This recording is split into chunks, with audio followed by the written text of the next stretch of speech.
Shalom Uvracha. This is Mishkan Elon with Rabbi David Katz, a Soul Mazel production.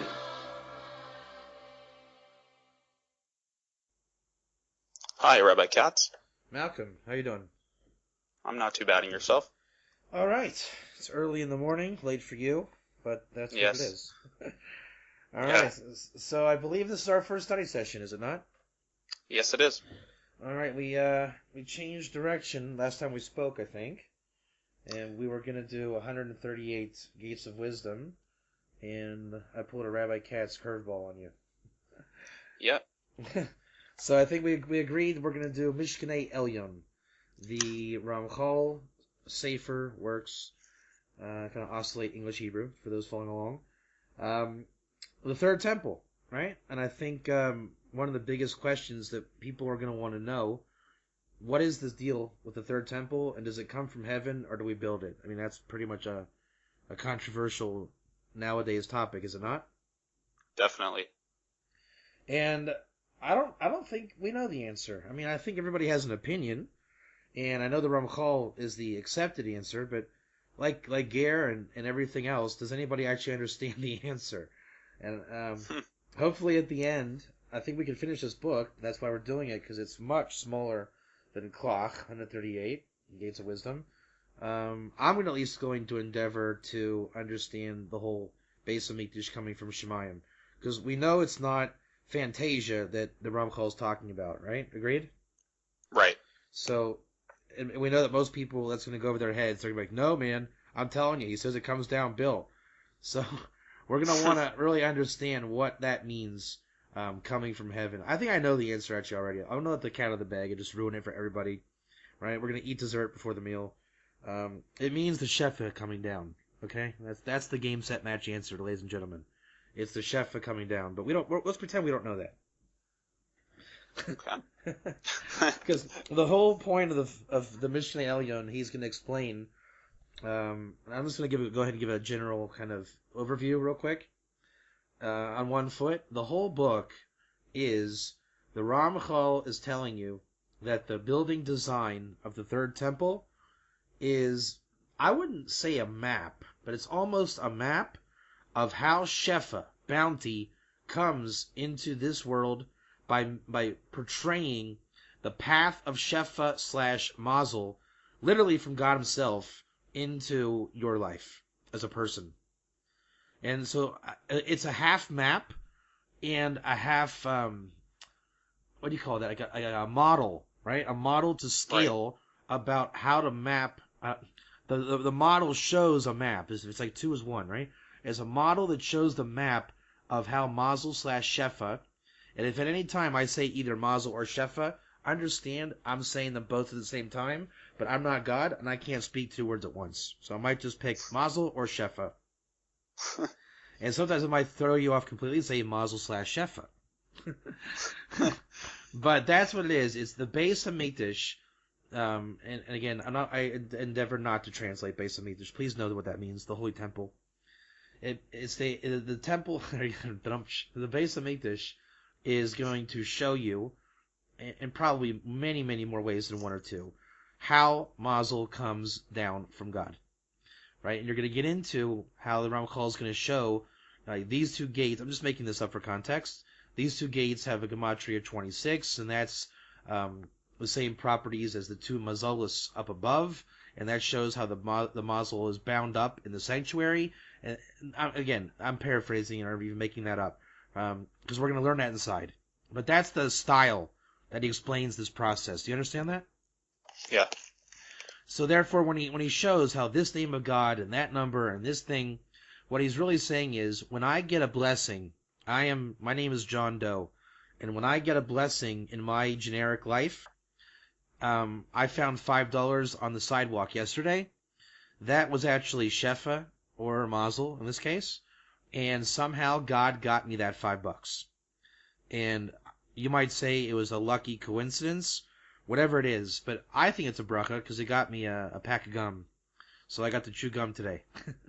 But and I like gum, and I don't always get the chance to chew gum. So therefore, it's a big bracha in my life. That's what John Doe says. The point is that God actually got him that pack of gum, and the temple is going to show how that was possible, kabbalistically, and that model of how God got you the gum takes you right smack up against the letter Bet of Bereshit. Do you understand that? Yeah. Because basically, Mazel Shefa, the Kabbalistic world was 2 seconds ago. It was 1 second ago. It was 1 second ago. It was 1 second ago. You follow? Mm-hmm. We are always on the cusp of pre-creation, right? Bereshit was 1 second ago. You follow that? Right, right. So right now, if there was a present continuum of time, okay, as I just said the word the, if we could go back in a three-dimensional view and look at the word the, as I said it back then, we would have followed Bereshit Bar Lakim, God created the world in 7 days. We would have had Adam in the garden, and the entire Jewish timeline, the destruction of the Second Temple, the proper Mashiach ben Yosef time frame leading up to a final redemption, meaning the 156 aspects manifesting over 2,000 years of exile, and the rabbis and the shtetls in Europe, and I was born in 1978, and then we went to high school, and then I went to college, then I went to Israel, then I went to this, then I went to that, and eventually it got hyper active, and then I said the word the. That all happened in a nanosecond so fast that life caught up with David Katz. It's all about me and my word the, that God really cared about that, and therefore it was all built up just so I could say the word the. That happens in every second, not only of my life, that the world revolves around me, but the world revolves around you too. The world revolves around everything because God is not divided. God is one. He creates everything, and He gives His nourishment and bounty to everything. So at every moment of every existence, God recreates the world through that thing, and then literally through that thing to the next thing, and then that thing gives to me, and I give to it. And that is a super matrix, non-stop, infinite light of everything. Do you understand that? Yes. Yeah. Pretty wild, isn't it? Wow, yeah, no, it's mind-blowing. Yeah. So, before I said the word the, there was a world that only God lived in. We'll call that pre-consciousness or pre-creation. And so it arose in God's mind that David Katz, at this time and space, would say the word the. Whatever God does. I don't know how it comes in God world, because I'm not there with God. But what I do know is that God emanated eventually that I would say the word the, for whatever reason that God holds to be true.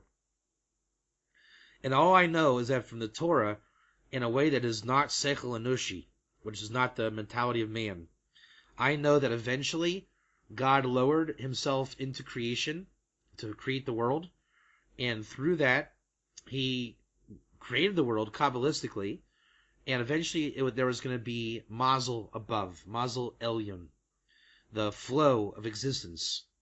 And that flow was going to then pass through chambers and gates, all permutations and permeations of God's names, the gematria symbolic of the name, which is a quality of shefa, right? It's the quality of the word the. Whatever quality God put in that word, it's going to go through this channel, like a river, the river that comes out of Eden, and eventually He's going to filter that through the Bet of Bereshit.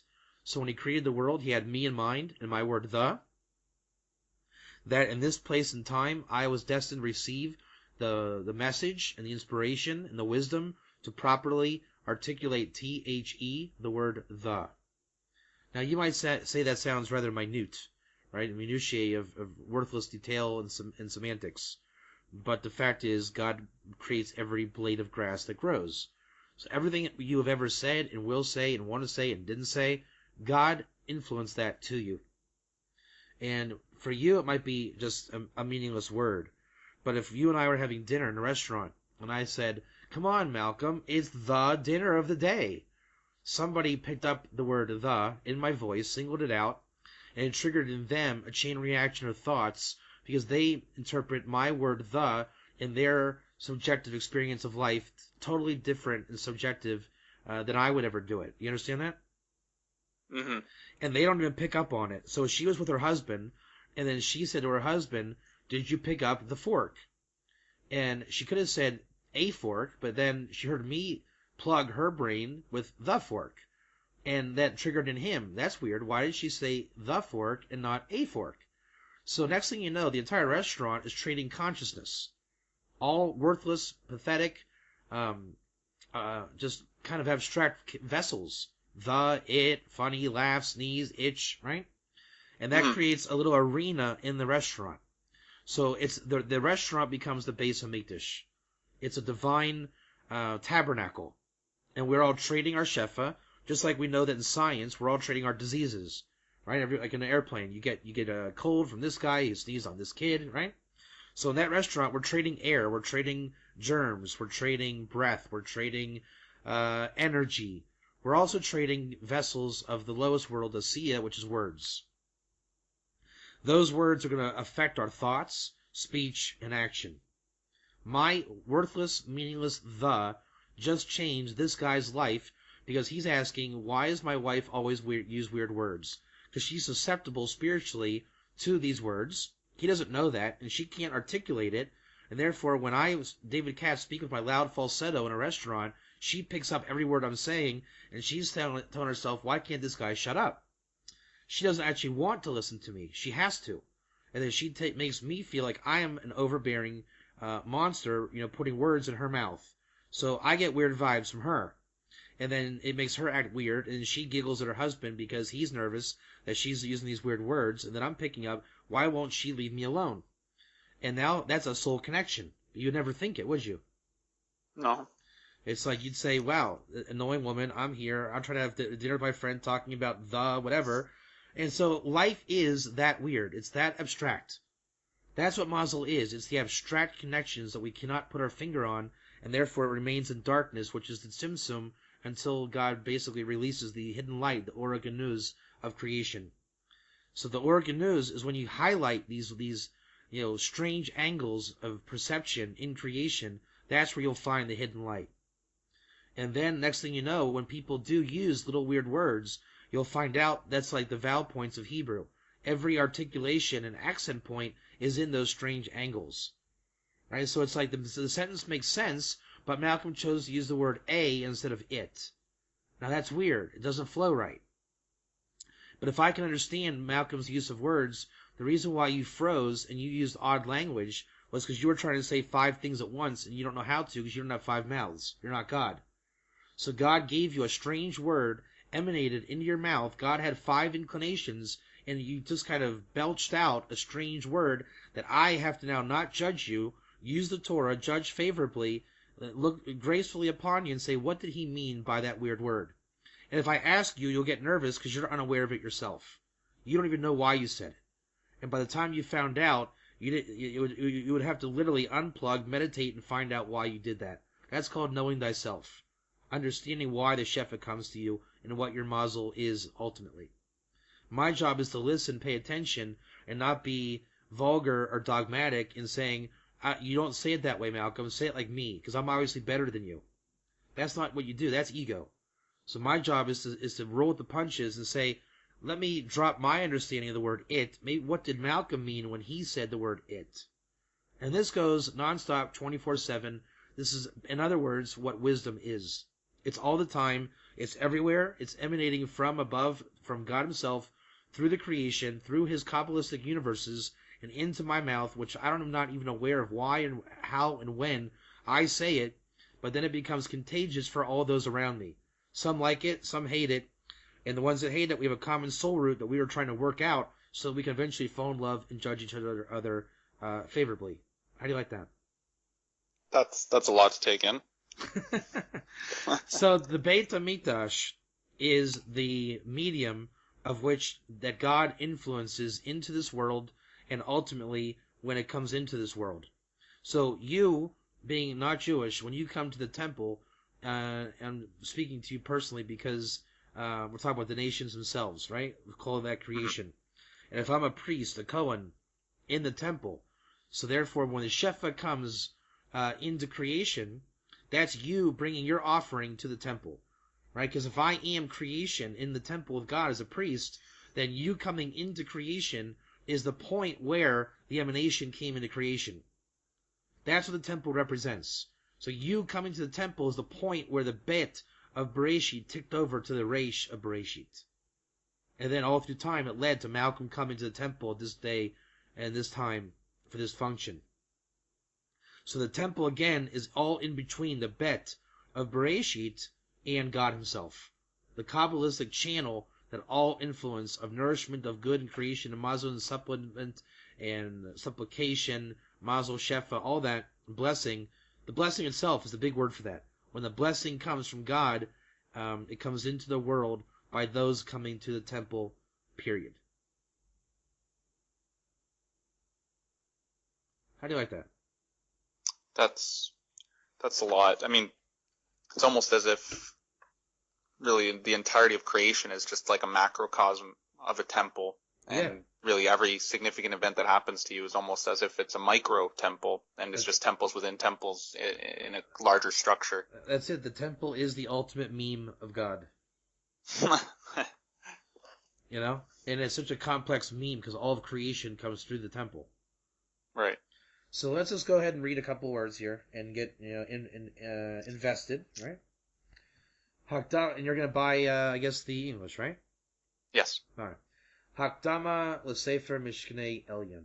The introduction to the book of Mishkanei Elyon. B'chibur yakar ze mevar Rabbeinu et inyan Beit Hamikdash shamala al kol prativ ladat ech mekivun kenegdo oto shalmata. This precious compilation that the Rabbeinu, Chaim, what's his name? Moshe Chaim Luzzatto. Just obviously, it's the Ramchal.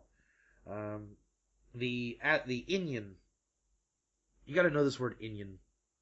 Inyan is like the theme, the topic of the Beit Hamikdash Shel Mala, the temple above. The Vilna Gaon in Kol Torah and Midrash Shlomo says that Mashiach ben Yosef, and let's try to make a Mashiach ben Yosef, Mashiach ben David slant on all of our teachings, okay? Okay. Because as Masechta Sukkah 52b, where Mashiach ben Yosef is mentioned, the four craftsmen, Mashiach ben David, Mashiach ben Yosef, Eliyahu, and the Kohen Tzedek, what Rashi says the function of the two messiahs is the building of the third temple, and that's why they're called craftsmen. So any potential Mashiach ben Yosef that didn't build a temple is automatically not Mashiach ben Yosef. That should be evidently clear, correct? Right. As far as I can tell, we've never seen the third temple. And therefore, we have not experienced any form of Mashiach ben Yosef that lives. Any Mashiach ben Yosef aspect, as the Vilna Gaon brings 156 aspects in Kol Torah, any potential Mashiach ben Yosef aspect, until now, they have all fulfilled the decree. Mashiach ben Yosef dies in Gog v'Magog. The Vilna Gaon makes very clear, Mashiach ben Yosef is the one that lives, and he lives to help bring in the final redemption, which is evident by the third temple's coming from heaven. And that alone is going to bother 99% of the people. What do you mean by coming from heaven? And then, so therefore, Mashiach ben Yosef is a candle burning on both ends to corruption, either where they think it began or where they think it shouldn't end. And the answer is, it doesn't begin where they say it began. It begins with his life, and it ends with the temple coming from heaven through the shefa. Right? The inspiration, the flow, the energy, the Kabbalah, the shefa, the mazel, the bracha is what comes from heaven. Meaning it comes from God directly into the vessels of this world. And as Ramchal says, it is our job to then build it physically. So therefore, what is the Ramchal and the teachings of heaven saying? That the shefa comes from above and fills the vessel. If I'm not mistaken, is that not the core of what a temple from heaven is supposed to be? Mm-hmm. Right? The shefa filling the vessel. Is that not it? Yeah. Right? So if there was a heavenly cement, wouldn't you want to see that cement fill and become, inside a vessel to build a temple? Right? All that means is that when we think of shefa today, people are thinking of a filet mignon. They don't understand, or let's say like a really great loaf of bread. Shefa is the raw wheat. See the difference? In God's point of view, you should pray for a bunch of wheat, not a great loaf of bread. If you got a great loaf of bread, that means you don't have the wisdom of how to cultivate God's creation to make an industry out of the wheat so that other people can have bread with you. The more wisdom you have, the more it becomes elevated from not bread to a bunch of wheat to basically light and wisdom itself. The more wise that you can be, the more sublime the shefa is in the realm of wisdom, so that you can much greater spread your wisdom and wealth to inspire other people ultimately to have that loaf of bread. The question is, where do you want to be in the production line? Do you want to be the guy at the store selling the bread, right, at 7-Eleven? Or do you want to be the guy who is engineering the produce and wheat that goes around the whole world, which rids the world of starvation and hunger? Right? The idea is, what level of wisdom, where do you see yourself? You see what I'm saying? Yeah. So the temple, as you're seeing it, with Malcolm bringing his ox for the slaughter and, Rabbi Katz, the Cohen, that's the lowest level of Beit Hamikdash that we know. And therefore, that's not what is going to be dropped from heaven. Take that Beit Hamikdash with David Katz as the Cohen and Malcolm as the Ger with his offering. Now elevate that straight up. That's what comes down from heaven. The morsel that is literally, you and I are one. In the temple, you and I are one. In the animals, it's all one. It's the point where it's still connected to God. That shefa of bracha is what comes down into the vessels of this world. So if you and I are here right now, can you say that you and I actually exist right now in the third temple on some level of elevation? Yeah, I get, of course, yeah. So therefore, the temple's coming down from heaven right now. Right. It's just we have not moved in position to realize our shefa. I shouldn't be Rabbi Katz right now. I should be the Kohen taking your offering because you're a ger at the temple, correct? Correct. But we're not viewing ourselves highly enough. Therefore, God punishes us with exile, that I have to relate to you as not a Kohen, but a rabbi teaching you about the temple, and you're officially not a ger because the life that we live won't let that happen. So you're a goy for all intents and purposes, and I'm just some Jew, a rabbi, and we're trying to elevate in our knowledge right now to connect through the chambers of where there is a reality where you're a ger, at least at that level, and I'm a Kohen, and we're corresponding, and even upwards, we're really united as one in the shefa that comes down, where it's categorically in a state of pirud, or separation, where I have to relate to you at a much, much greater distance of souls. Correct? Yep. So therefore, again, did the temple then come from heaven? Yeah. 100%. 100%. It's just that we are realizing it's spread over universes apart. And those universes then look like they're very close together. You would think that Canada and Israel are very close together in the realm of the universe. They're not. You are farther away from me now than, the sun is to this planet. You and I are universes and worlds apart. When you and I occupy the same world, that's when we'll find each other in the temple. Then, in that temple reality, you can elevate it to the Jerusalem above, or the temple above, and that's the shefa that comes down, literally from heaven. It's the same temple. You and I are in a temple so big, I can't see across the room to say hi to you.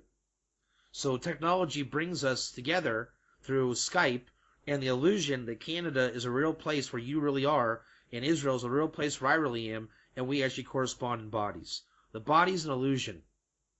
Our souls are nowhere near each other, and the body is the antenna that allows us to believe that we are actually seeing and witnessing one another. When we join the same world, a temple world, then you'll see what I really look like, and I'll see what you really look like. And the body will be totally just a puppeteer, as a means to animate the soul. Clear? Yeah. So again, these ideas people think, just like the Messianics, that think that, oh, well, since this guy, is a conspiracy and he wasn't what I thought it was, let's move 1 inch logical the next direction, that must be the answer. Again, it's like telling a story. You know what I did today, Malcolm? I woke up, and then I got my shoes on, then I got dressed, and then I went to, get to eat, then I got my keys, then I got my wallet, then I said to my kids, then I put, right? Imagine telling a story like that all day long. So the Torah story, until you get the real point, is going to be, your emendations are always going to be the word "and then." Right? And then they said no, then I realized this, oh no, then that, and then, right? It's just inching along like a tortoise. If we went by the pathways of falsehood, we are going to take infinite time to get the story told, because they're telling the story and then, and then, and then, and then. The temple says, why don't you just go right to the source, where it's all one, and then bring that shefa revelation down, and literally move worlds and get to the end. Right? Get to the infinite end, where once you get to the end, it stays on that climatic end, ever getting greater and greater. You understand? Right. So, again, when people are looking at the temple as some kind of building block Lego that falls out of the heaven, you really are no different than telling the story about and then, and then, and then. So, and then if you believe in that story, or you deny it, you're really the same, two sides of the same coin. You're not thinking big enough. You need to think so big that obviously it comes from heaven. Because the powers of perception weren't to say, Malcolm, look ahead of you, look 500 yards ahead of you. They never thought to actually look up to the heaven to find out what that means. Meaning revelation isn't, a place and time so far ahead where it comes from heaven. No. Look up. Look where our existence is like a upside down funnel, where it gets narrower and narrower, which that's the unified light, which the Ramchal calls Gila Yehudo, the revelation of the unique oneness in this world. That's the Beit Hamikdash that comes from heaven. The unique oneness. Our job is to unite the vessels that mimic that unique oneness. That's called Achdus. Right now there's not Achdus. It's complete chaos, a Nikudot, the points, the breaking vessels in creation. By God's grace, they're not breaking. It's like the weakest state of tikkun, of repair, you could ever imagine. We're constantly in the threat of cataclysmic failure. As we really get to the temple, those vessels will come together. And the Jew and the Ger is one of the biggest two objects to come together that will bring stability to the entire universe. Clear? Yeah. Because effectively, the Jew brings half the world and the vessels with him, and the Ger brings half the world and half the vessels with him. And when they go into fusion, then the unity starts to happen, and the conception, and the fertilization, and then all the vessels, mon, bon, male and female, come together to make vessels that don't break and that reflect the unity of God that can receive the shefa mazel bracha from Shemayim. And with that, I think we're ready to end today's lesson, huh? Yeah, that's a good place to end. So basically, we read the first, not even the first stanza. Let me just read it in English, and then we'll start next time. Write this down, please, so I don't forget. Sure. Next class, we're going to start with Rabbeinu Magala Lanu, okay? Okay. So I'm going to go ahead and just read the first paragraph, and it should mimic everything that I just said. This precious compilation, explained by the Ramchal, is the matter of the holy temple that's above, and all of its details and parts, to know how to aim Kenegdo Oto Shamata, basically to position what it is to position the heavenly Jerusalem temple above with the Jerusalem temple below. That union, I'm saying this now, that union is called holiness, the land of Israel, the spirituality of Israel, the holiness of Israel, to the removal of all impurity in the land. By the way, that is the essence of Kol Torah. The essence.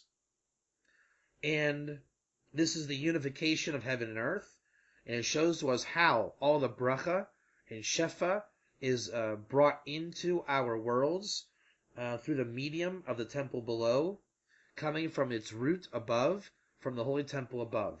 Thus as it was in the first and second temple, however, it'll be in the third temple also, that will be built soon in its days. Amen. Amen. All right, I think that was pretty good. I liked it, yeah. All right, so with that said, I'll see you next Thursday, and hopefully then you have the book by then. If not, no worries. We have the Hebrew, and this should be good to go. I anticipate finishing the book, and I do promise you it'll be revolutionary if we are blessed and zocha to have finished this holy work together. All right, I appreciate your time, Rabbi. No problem. Talk to you soon. Talk to you soon. Bye.